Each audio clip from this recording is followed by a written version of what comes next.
ಬೀದರ್ ಜಿಲ್ಲೆಯ ಬಾಲ್ಕಿ ತಾಲೂಕಿನ ನಾವದಗಿ ಗ್ರಾಮದಲ್ಲಿ ಇತ್ತೀಚೆಗೆ ಸುರಿದ ಭಾರೀ ಮಳೆಯಿಂದಾಗಿ ಸಿಡಿಲು ಬಡಿದು ರೈತ ರೇವಣ್ಣ ಸಿದ್ದಪ್ಪ ಅವರು ದುರ್ಮರಣಕ್ಕೀಡಾಗಿದ್ದಾರೆ.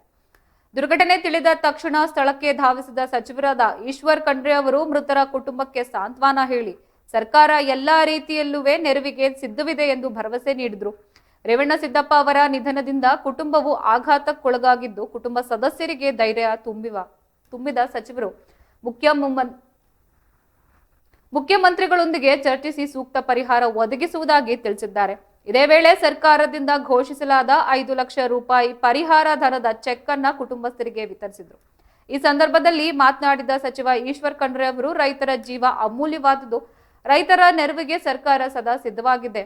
ಮೃತ ರೈತನ ಕುಟುಂಬಕ್ಕೆ ಸಾಂತ್ವನ ಹೇಳಲು ಬಂದಿದ್ದೇನೆ. ಮುಂದೊಂದು ಇಂತಹ ಘಟನೆಗಳು ಮರುಕಳಿಸದಂತೆ ನೋಡಿಕೊಳ್ಳಲು ಅಗತ್ಯ ಕ್ರಮ ಕೈಗೊಳ್ಳಲಾಗುವುದು ಅಂತ ಕಾರ್ಯಕ್ರಮದಲ್ಲಿ ಬಾಲ್ಕಿ ತಹಶೀಲ್ದಾರ ಮಲ್ಲಿಕಾರ್ಜುನ ವಡ್ಡನ್ಕೇರಿ ಸೇರಿದಂತೆ ಇತರ ಅಧಿಕಾರಿಗಳು ಉಪಸ್ಥಿತರಿದ್ದರು. ರೈತರಾದ ರೇವಣ್ಣ ಸಿದ್ದಪ್ಪ ಅವರು ಅಕಾಲಿಕ ನಿಧನಕ್ಕೆ ಗ್ರಾಮಸ್ಥರು ಕಂಬನಿ ಮಿಡಿದಿದ್ದಾರೆ.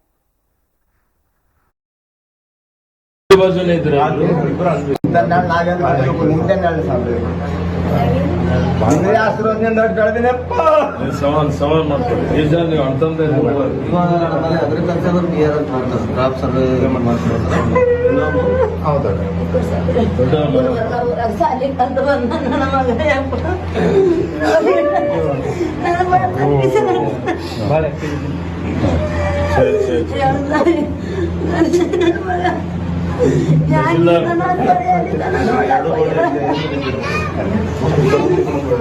ಗೊತ್ತಾಗಿಲ್ಲ ನಿಮ್ಗೆ ಬೇರೆ